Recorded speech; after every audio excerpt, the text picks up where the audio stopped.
Parce que quand en plein classico, tu peux te permettre d'avoir un De Jong qui rentre à la mi-temps, un Gavi qui rentre avant la fin, un Dani Olmo qui rentre à la 65e minute, je ne sais pas si on se rend compte, mais il faut le faire. Parce que les époques où le banc était composé, je cite même pas les noms de joueurs pour pas leur manquer de respect, mais t'allais à la guerre avec quoi? Des pierres, des cailloux, c'était dur. Là, tu as un 11 pertinent et en cours de match, ça va pas à la mi-temps. Vas-y Francky, vas-y De Jong, vas-y Gavi. Tu peux te permettre de faire des changements qui t'apportent quelque chose. Pas juste des changements pour faire reposer, pour éviter les blessures. Non, c'est des vrais changements. Même pas 3 mois, on voulait tous envoyer Lewandowski en Arabie Saoudite. Maintenant, il nous met tous d'accord. Autre remarque pertinente, c'est vrai que Lewandowski, après j'ai envie de te dire, le foot c'est cruel. Hein. Le foot c'est comme ça veut dire que, regarde Mbappé, t'as qu'à voir Mbappé. Il souffre, il se fait critiquer en France partout, alors qu'il y a 6 mois, je m'en rappelle très bien, un mois ou deux avant qu'il quitte le PSG, il y avait des articles pour dire que c'était le meilleur athlète français depuis 10 ans, que c'était le meilleur sportif français. Tu regardes maintenant la presse française, il se fait découper. C'est comme ça va vite. Moi, je suis content de voir qu'il a pu réagir et qu'il a pu se faire aussi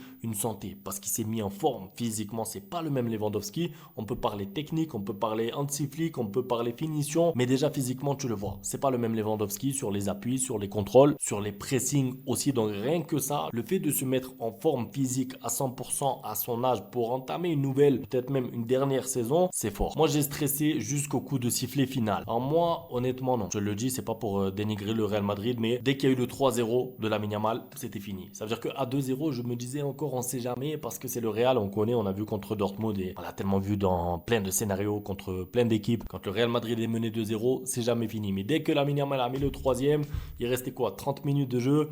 C'était impossible. Franchement, c'était trop dur. Mission, s'il revenait à 3-3, on pouvait arrêter les analyses. Ça devenait du surnaturel. 3-0, mené au score. L'équipe, elle tourne pas bien. Ils sont pas efficaces. Iñaki Peña qui fait des arrêts. C'était impossible qu'ils reviennent. Donc, j'ai pas eu peur jusqu'à la fin, mais jusqu'au troisième but de Lamine Yamal, oui. Faut-il pas trouver un qualificatif à Rafinha? De 0 à héros. De 0 à héros en étant capitaine. En plus, avec un comportement exemplaire. Moi, ce Rafinha, chaque match qui passe, je m'y attache un petit peu plus. Il a vraiment toutes les qualités pour s'imposer dans un top club. Il a beaucoup progressé. Je parlais tout à l'heure de Lewandowski qui s'est refait une santé, qui s'est remis à 100% physiquement. Rafinha, c'est pareil, mais dans un autre registre. Ça allait pas techniquement. Il a travaillé, il s'est entraîné x2. Il s'est remis en question. Il a compris ce qui n'allait pas dans son jeu. Et maintenant, il est devenu indispensable à cette attaque du Barça. Lamine qui fait le calma de Ronaldo.